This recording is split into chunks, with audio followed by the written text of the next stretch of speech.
Good afternoon. Welcome back to the B&H event space. Today we are capturing some flowing water. For that, I'd like to welcome Mahesh Thapa back to the platform. A huge thank you to Sony, obviously, for hosting today's event. Mahesh, what's going on? Nothing much, Eric. Great to be back.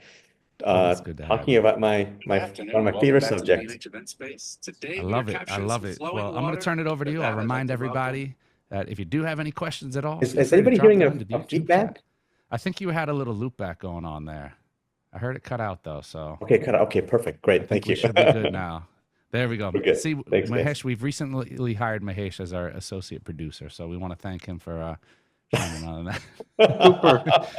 Chat messages. All right, Mahesh, I'll get out of your way. I'll let you do your thing, and we'll see you in a bit from Q&A. Thanks, guys.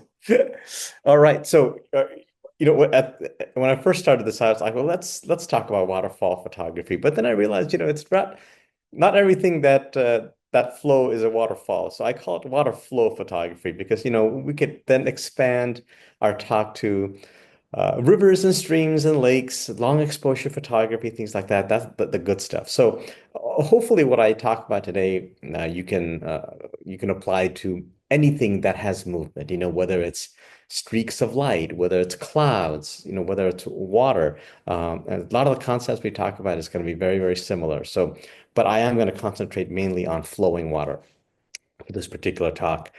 Um, so full disclosure, I am a Sony Alpha Collective member, so I am a ambassador for Sony, and all images that you see here were taken with some kind of a Sony camera and lens system, whether it's full frame, APS-C, point and shoot, or even the smartphone like the Xperia. So I have a couple of shots from there. So so when I run workshops, I do a few of them for particularly just for waterfalls, like for example, waterfalls of the Columbia River Gorge. Uh, and this is what I sort of tell my students. Photographing flowing water is easy. Capturing its beauty is extremely difficult. The technical aspects of waterfall photography, it doesn't take a long time to learn. Once you sort of get that down, you're going to be a pro in no time. But then it's sort of going beyond that to find unique compositions, uh, different perspectives, varying the shutter speeds to get various textures to the water, things like that. That takes a little bit more time to master. And hopefully, I can convey some of that information to you guys today, in addition to the technical factors. Uh, in essence, we're talking about long exposure photography for the most part when we're capturing, whether you're capturing something for a half a second, 1 second, or 2 hours, the concepts behind how you do that is not going to change. You need a tripod. You need to be able to have deal with noise reduction. You need to somehow control your aperture and the light that's getting into your system. So whatever I talk about today can be applied to really any type of long exposure photography. And if you are a landscape and nature photographer, this is sort of your bread and butter, if you will. Uh, we're gonna talk about the use of gear, the how to use it properly, the techniques that you need to employ. But also, as we sort of talk about things, you need to be aware that you're around water, and water and electronics, no matter how weather sealed your system may be, they don't get along very well. Particularly if the waterfalls, even if it's not raining, you have a lot of spray that comes along and hits your equipment. So you need to learn to, one, protect yourself, because oftentimes you're hiking in these places, slippery rocks, puddles, depths where you may not appreciate how deep water is, flowing water, that's the currents, things like that. So you really need to protect yourself and your gear. Another concept I want to put out there is, as you start out, you need to take lots and lots of images, because even if you have the tripod at the same place, taking the same scene, it's flowing water. Every pattern that's generated is different. Every shutter speed that you use is going to generate something a little different. So I say, it's very hard to predict exactly what image you're going to take when you press a shutter. So be comfortable with the fact that you will be taking lots and lots of images, varying your composition, even minutely, maybe moving the camera up or down or tripod left or right, rotating it. Even little movements like that end up having a big impact on the photography that you eventually end up with. And finally, this is all about having fun. Nobody goes to capture waterfalls and say, "Oh, another chore. I have to go on a hike and capture another waterfall." It should be a fun activity. So the process of capturing them should also be fun. Let's talk a little bit about the gear, and I'll tell you the gear that I use. But for the most part, what gear you use doesn't really matter. We're not talking about wildlife photography where you need huge lenses, expensive, fast lenses. We're not talking about needing many megapixels or whatever. This is something you can take your time with and really get to know the situation, get to know your settings, and take the pictures. So this is my current setup, just because this is what I happen to use. Sony's just generous, and I really like this equipment. It's weather sealed, everything I talk about over here, so that's another plus. And the quality of the lenses and the sensor is great. So I use a Sony a7R5. It's a 60 megapixel sensor. I particularly like this because I can crop and still have quite a few megapixels to work with.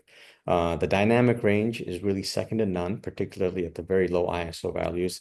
I mean, this camera was built for high dynamic range at low ISO settings. It's not as great as some other cameras that Sony makes that very high ISO settings, but at very low ISO settings, this is great. And I'm almost shooting it at the base ISO when I'm shooting water flow. I've recently switched over to the 16 to 25 millimeter f2.8 G lens, and hopefully somebody out there is putting links to this equipment as I talk about it if you're interested. I used to use the 16 to 35 f4 lens, and that's because I'm not typically shooting at f2.8. And the 16-35 f2.8 was just a little bit too heavy, but the new 16 to 25 f2.8 G lens, the 2.8 16-35 was a G master lens, so quality was quote unquote better, but I haven't really noticed a big difference. This 16-25 2.8 is lighter, smaller, still affords great weather sealing, and it's now 2.8. I used to carry f4. But now I don't have to carry a separate lens if I also happen to want to do some low light photography, such as astrophotography. This sort of serves dual purposes for me now, both as an ultra wide astrophotography lens and as a great ultra wide lens in general. And and there's less overlap with my favorite lens, which is the 24 to 105 f4 G. So between 24 and 25, there's only 1 millimeter of overlap as opposed to the 16-35 where I feel like I'm carrying extra focal length weight without any benefit. So the 24, again, I don't mind that being f4 because like I said, most of my really low light photography is done at the ultra wide angle range anyway. And a lot of my sort of medium and medium telephoto or zoom telephoto is going to be in the 24 to 105 or the 100 to 400. In which case I'm always on a tripod. I don't really care about needing a very fast lens. So as my basic hiking setup for when I go waterfall photography or water flow photography, this is what I typically take. You could take an APS-C system, whatever, to get some equivalent lenses. But at the very least, I think you should have something covering at least to about the 100 to 200 millimeter range. You could get a sort of 16 to 25, 24 to 105, and the 70 to 200 f4 lens. That's also a very, very good lens that has a macro capability that this lens doesn't, but it doesn't reach quite as much. But it is lighter and smaller. So it all depends on how much zoom you need. For a lot of people, 200 millimeters is enough, but I typically carry the 100 to 400 now because sometimes I like to get some intimate scenes from way back where I happen to be standing. Two other things that I always carry as far as something to control the light.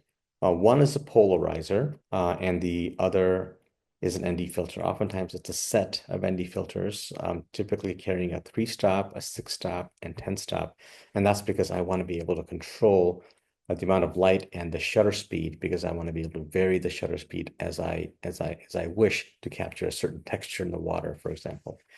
Now, a lot of people out there say, well, what about these variable ND filters? The newer variable ND filters are actually getting much better. The older ones, where they're a little bit too ambitious in their range, like there's like a 2-stop to 10-stop variable ND filters, they ended up being not as good, because essentially a variable ND filter is just two polarizers stacked on top of each other, and then they're using the properties of polarizers as it inhibits light from certain angles to come in. So if you inhibit light from two different angles, then you make the image darker. But because of the way polarizers work, you often would get patchy areas of exposure, like one area being too bright, one area being too dark. When they combine these variable aperture or variable ND filters. But now some companies, for example, Nisi makes this variable ND filter where they're not as aggressive. It's only from 1 to 4 stops, and another one going from 4 to 8 stops. So when you're a little less ambitious, aggressive about how much ND stoppage you offer on a variable aperture lens, it ends up being better. It's not 100%, but definitely much better than trying to go for those huge variable ND filters that range from 2 stops to 10 stops. But if you want to avoid any artifact altogether, just get dedicated ND filters at the stops you need. And I like the 3 to 6 to 10 stop, because from 3 to between 3 and 6, 4 and 5, I can achieve that with my aperture setting or my ISO setting if I need that granularity in the degree of light that's coming in. Same between 6 and 10 stops. These are good approximations. And the polarizer itself, remember, has ND properties. Oftentimes, polarizers will stop 1.5 to 2 stops of light from hitting a sensor. So the fact that you have a polarizer already has an ND filter, albeit a small ND filter built in. Companies are also making now ND filters with a built-in polarizer, so which is actually, I think, pretty awesome. So you can get a 3-stop ND polarizer filter or a 6-stop ND polarizer filter. I'm not sure they make a 10-stop ND polarizer filter. I have at least I haven't seen one. But if you know you're always going to be using a polarizer, for example, if you want to take glare off the surfaces of bright things like leaves and water, so you can get a little bit more contrast. In addition to an ND filter, if you know you're going to be doing that a lot, probably best to get one of those. But if you want to just stick to a single polarizer that you can then attach to an ND filter, then get a separate polarizer and a separate set of ND filters. 3-stop, 6-stop, 10-stop is sort of my go-to system. And I typically just use the circular ones. I know that there are systems where you have these square filters or quadrilateral filters, rectangular filters that you drop in on a big bulky system. I find that they are hard to clean because you're in this environment where it's very, very wet. It may be raining. There may be a lot of spray that's coming in, and oftentimes the liquid that gets on your system will be not just on the surface, at the front surface of the filter, but it'll make its way to the back of the filter because there's a gap between your lens and your filter. So you may be able to clean off the front, but you won't be able to get to the back. And by the time you get to the back, the front will get wet again. So for water flow photography, where there's going to be a lot of spray, a lot of rain type system, just go with the circular filter. It's going to save you a lot of heartache and angst as you capture these images. Just as an idea of, oh, it's a car. Sorry, doorbell's ringing. Sorry. Each stop of light, basically, each stop of an ND filter stops 50% of the light from hitting the sensor. So, for example, let's say you had no filter on your lens, and you set up your shot, you chose the correct aperture that you wanted, you had the ISO, and it says, oh, in order to get the proper exposure, it's going to take 1 second, right? You put a 1-stop filter on, It changes nothing. It just has no effect on this ISO, has no effect on the aperture. It just stops 50% of the light from getting in, which means now that you have to increase your shutter speed to 2 seconds in order to maintain the same level of overall brightness in your image. A two-stop filter means that now you have to expose the shot for 4 seconds and so on and so forth. So that's the basic concept of an ND filter. And that's why it becomes so powerful, because it lets you maintain your depth of field, your noise level, and only thing you're affecting really is your shutter speed. A great investment. In fact, I'd rather leave a a lens behind or something than not carry a tripod. And you need something that's relatively sturdy. So it's hard to recommend a travel tripod for water flow photography, because oftentimes you have the tripod in the water, and you may actually be in the water with the tripod itself. And when the water is flowing, the very lightweight or less sturdy tripods are not going to be able to keep uh, it'll be soft. Your image is really soft because there's so much motion and so much vibration. So my current favorite is this tripod by Vanguard. It's called the VO3. And the reason I like it is because of this one particular feature right here. I'm not a big fan of center columns, but they've made a slightly different variation where you can actually make the center column and put it in a horizontal position, turn it all the way down, however you want it. And it lets me uh, get my camera such that in unique positions. And it also allows me to put a second camera, should I wish, over here. So oftentimes what I'll do in workshops is I will have one camera where I'm taking the pictures, another camera that has maybe for video or a GoPro or something that's just capturing what I'm doing, and I can have my hands free to do what I need. So I really like this feature of this particular tripod, and it is carbon fiber. So even though it's sturdy, it's not super heavy, and you can carry it around without problems. And it's great to put in water because of the carbon fiber and the way it's built.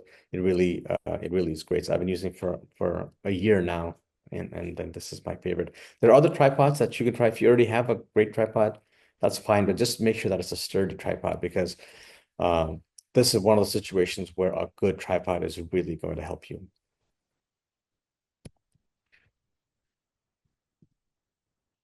I also suggest that you get a wireless remote control for your camera, uh, because you're gonna have to find a way to press the shutter speed without moving the camera. You can use the timer, that's fine. In other words, there's a timer on the camera, you press the shutter speed, it waits a variable amount of time before it actuates the frame. So let's say 2 seconds, or 5 seconds, 10 seconds. But oftentimes, you're capturing flowing water and you may see a pattern that you like. So if you have a timer and you press the shutter speed, you're going to have to wait that amount of time before the shutter is actually taken deployed and the image is taken. So you may lose that particular pattern that you're looking for. And so why not a wired remote? Again, you're going to be in very inclement conditions. It's going to be wet.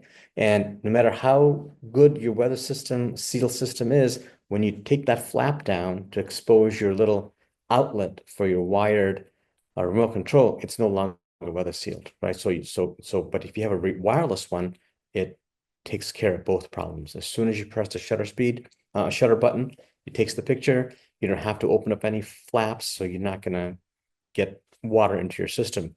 And I like the Bluetooth system a little bit more over the IR system, because I can be a little further away from the camera. I don't have to be line of sight. And I find the Bluetooth to be a little bit more reliable than infrared remote controls.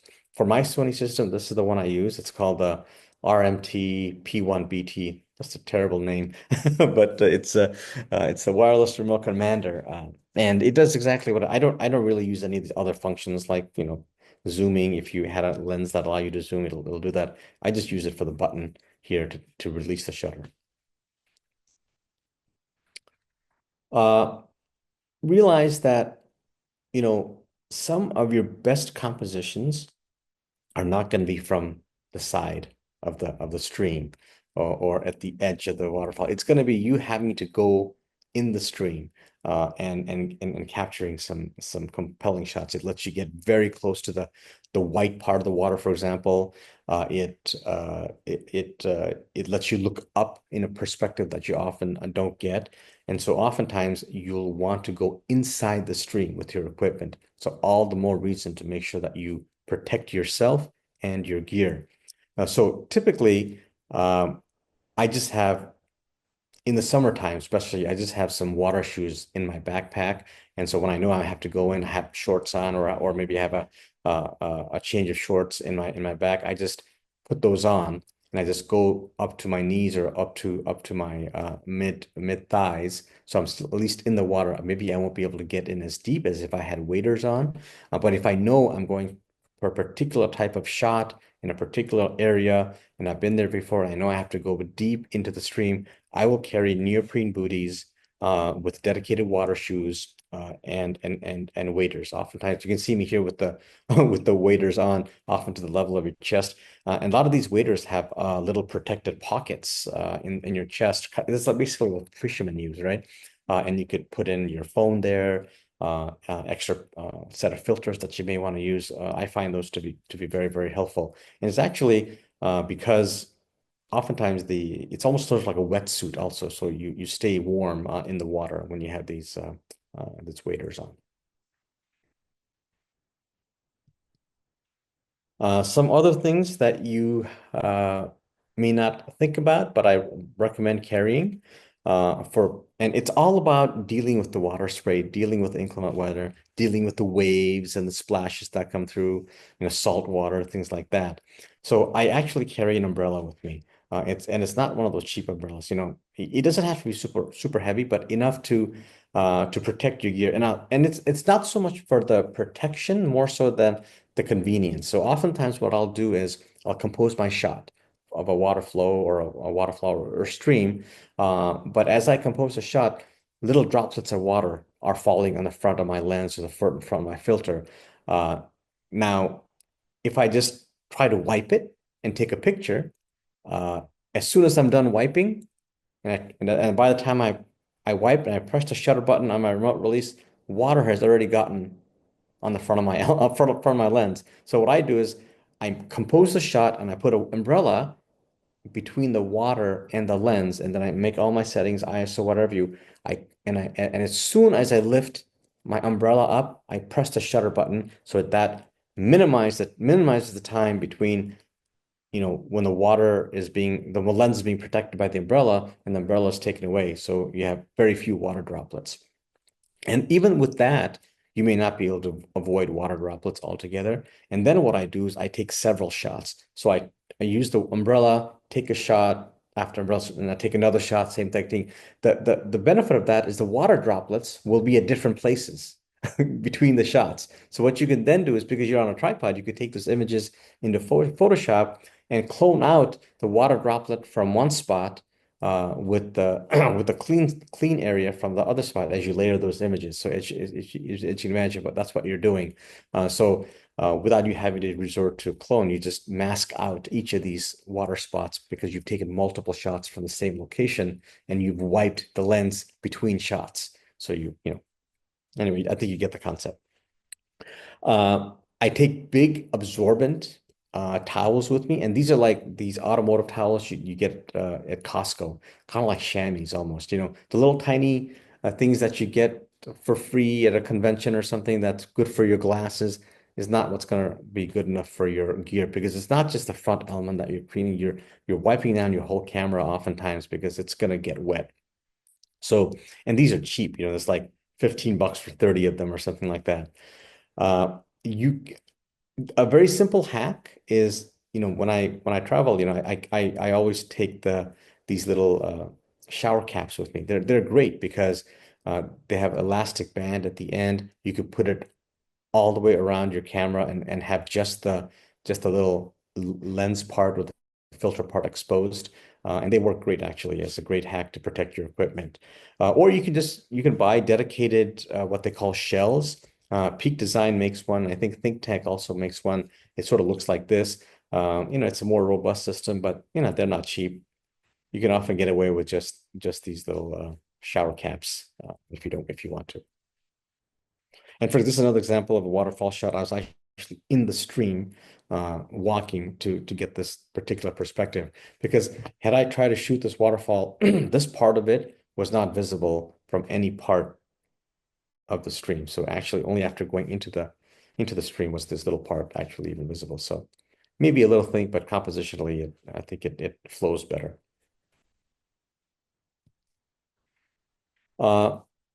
Right. So what do you do with your gear once it's packed away? It's good to have a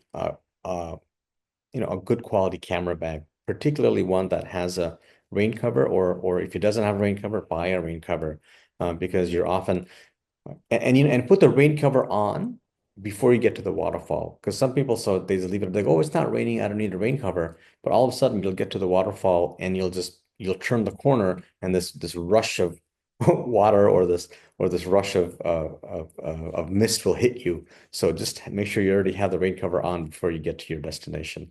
The one I'm using currently is again by Vanguard. It's called the Alta Sky 51D. And it has plenty of room for all my equipment. It's protected well. It comes with a rain guard, and it's relatively inexpensive actually. So it's one of the less expensive, good quality backpacks out there. So a few tips about camera settings, and again, a lot of this depends on what your personal preference is. Some people love the smooth, almost shaving cream texture to the water that comes with very long exposures. Other people like the sort of droplet, high shutter speed, like stop motion type of image. And some people like something in between. So, take a few of each type of shot and then see what appeals to you. And what appeals to you for one particular area or shot may be different than some other location or some other waterfall. So again, what do you prefer a crisp droplets of water? Do you like that silky smooth appearance? For me, I like it somewhere in between. And as I started out, I discovered my favorite shutter speeds were between a half a second and 2 seconds. And a lot of it actually will depend on how close you are to the waterfall. If you're like inches away, you may want a slightly uh, faster shutter speed so you can capture the motion without it immediately blurring. But if the waterfall is super far away, whether you shoot that at 2 seconds or 1/10 of a second, there's not going to be enough detail for you to be able to make out that smoothness as well. So you can shoot those far away waterfalls with a slightly slower shutter speed and still not be able. In other words, you don't have necessarily to tripod or have long exposures to still get a very compelling shot of a waterfall that's far away. A lot more care needs to be taken, I guess, or thought needs to be applied if you're taking pictures of waterfalls or flowing water that's much closer to you or closer to the camera. So, almost everything I shoot in manual, but for waterfalls, I like the aperture priority mode a lot. You've got this great expensive camera system. Let it do some of the thinking for you. There's very little reason to shoot completely in manual mode if you don't have to. I like aperture priority because that way it lets me concentrate on what depth of field I want as far as the aperture that I need to do that. And I'm going to set the shut ISO to make it as low as possible. And then then I'm going to let the camera decide what the shutter speed should be to get the proper exposure. But then I control that shutter speed not necessarily by changing my aperture or ISO anymore, but more so by using ND filters and polarizers. That's where that part, the art of this sort of comes into play, I think. I also say that, I typically shoot between f8 and f11 because, I really want something with a lot of depth of field. I try to avoid f16 or f22 because that's going to introduce a lot of diffraction. So meaning that the overall image is going to be very, very soft. And I try to explain to somebody what it means to have diffraction associated with softness. I sort of think about I wear glasses, and if I don't have my glasses on, I can't see anything very well. But if I squint my eyes like this, I can make out things because everything gets a little bit sharper, but at the expense of everything getting sort of diffusely hazy and soft. So that's what happens with these apertures that are very, very narrow. It can increase your depth of field so everything appears from front to back a little bit sharper, but at the expense of an overall haziness because so much light is coming, or so little light is coming through such a narrow opening. And so I think if people who wear glasses can, I think, appreciate that analogy. Uh, Typically, I start at the lowest native ISO, which on most cameras is ISO 100. Uh, Remember, the lowest ISO, native ISO, has the most dynamic range. So if your native ISO is 100, that's going to have more dynamic range than ISO 200, 400, 800, right? Even if you're considering these dual gain sensors, still the native lowest ISO is going to have a higher dynamic range than the dual gain sensor versus the ISO 600 or 800. That's the second um, um, position of the native ISO. The lowest native ISO is where you want to be at if you can. And then I use ND and polarize to achieve the appropriate speed. And that's sort of like the theme that I want you to take home is that nowhere else in photography are these ND filters, I think, more helpful than in capturing water flow photography. So why do I say the lowest native ISO? Because you'll often have ISOs that are extended. So you can, let's say your native ISO is 100, but some cameras say, oh, but you can extend it all the way down to ISO 25. So we go, oh, if native ISO is 100, if I go to ISO 25, I can get even slower shutter speeds, which is true. But you're sacrificing dynamic range when you do that, right? There's no free lunch. For example, this is essentially what's happening. The camera is taking, let's say you're shooting at an ISO of 50. The camera is actually still shooting it at ISO 100, but prolonging the exposure for twice as long. So let's say at native ISO, your exposure time is 1 second. When you switch it to ISO 50, it's taking it for 2 seconds, but the camera is still shooting it at ISO 100. You just get an overexposed image. So you lose a lot of dynamic range in the highlights, the very bright areas. You get more dynamic range in the shadows because the shadows are being exposed for a longer period of time, but you're sacrificing highlight data. So that's why I say shoot at the lowest native ISO and don't go to the extended ranges. And I say to my beginner photographers, I say, use the custom dials. So if you're doing a lot of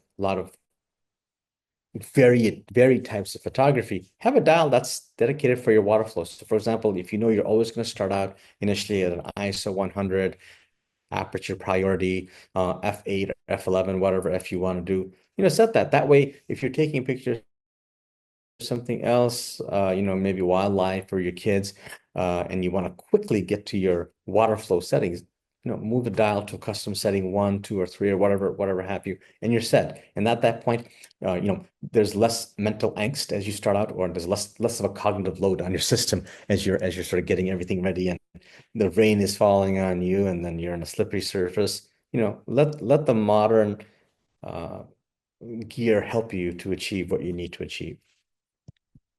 I also encourage people to use the histogram because oftentimes you're shooting in these situations where things are kind of dark. Maybe there's a split between the sky and the foreground, where the sky is very bright and the foreground is very dark, and the camera is gonna exposure system may get a little bit confused.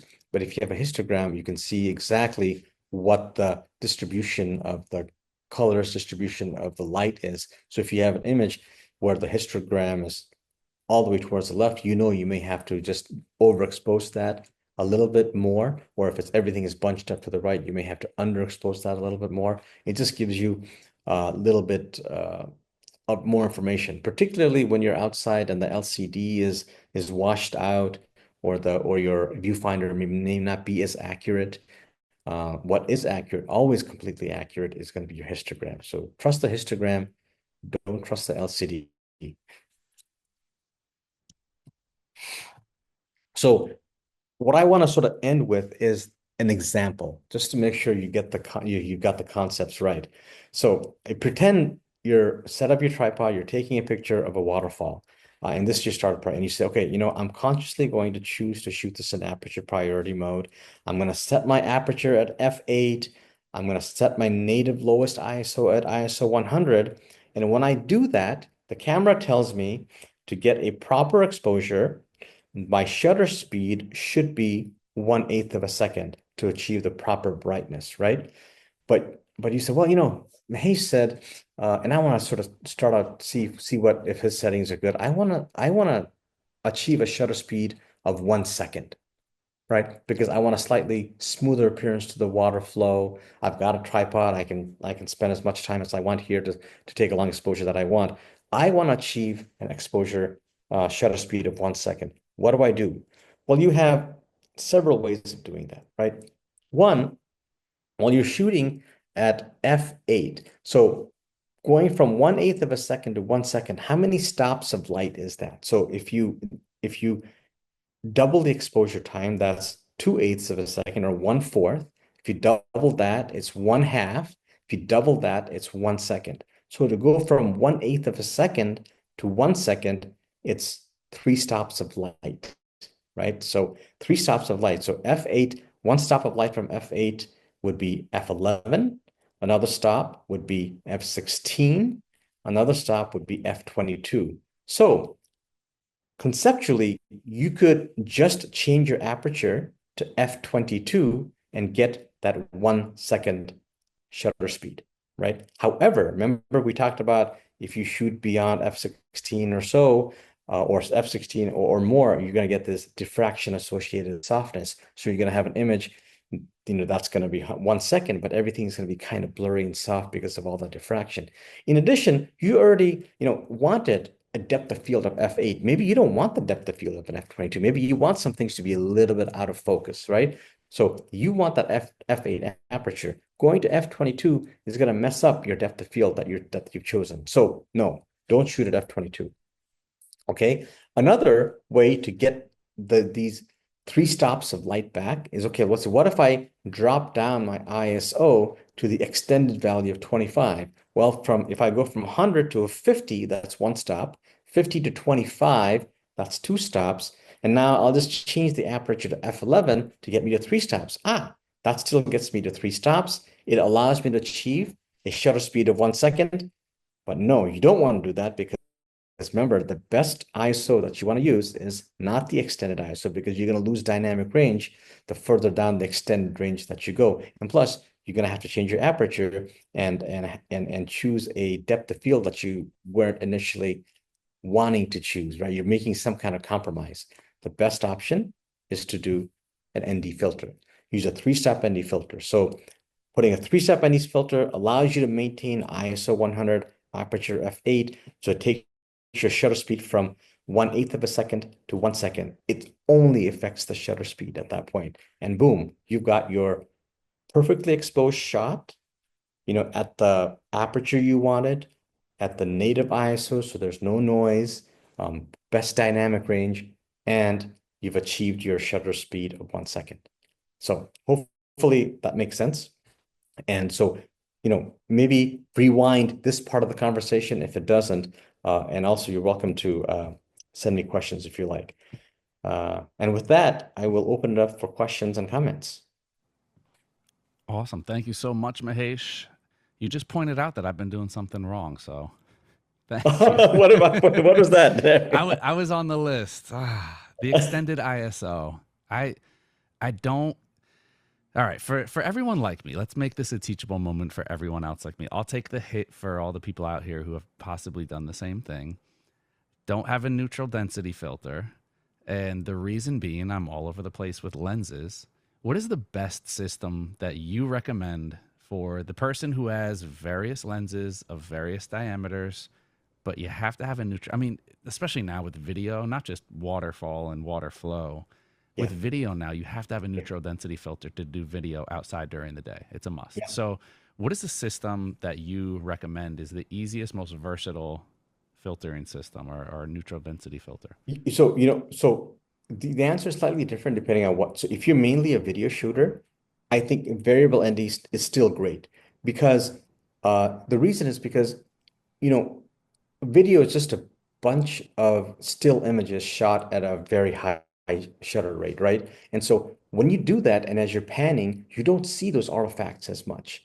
It's when you have a still image and you're doing a long exposure, where the light is hitting the sensor consistently for a long time and from one spot that you notice these artifacts. Variable ND filters for video is still amazing because it's so convenient.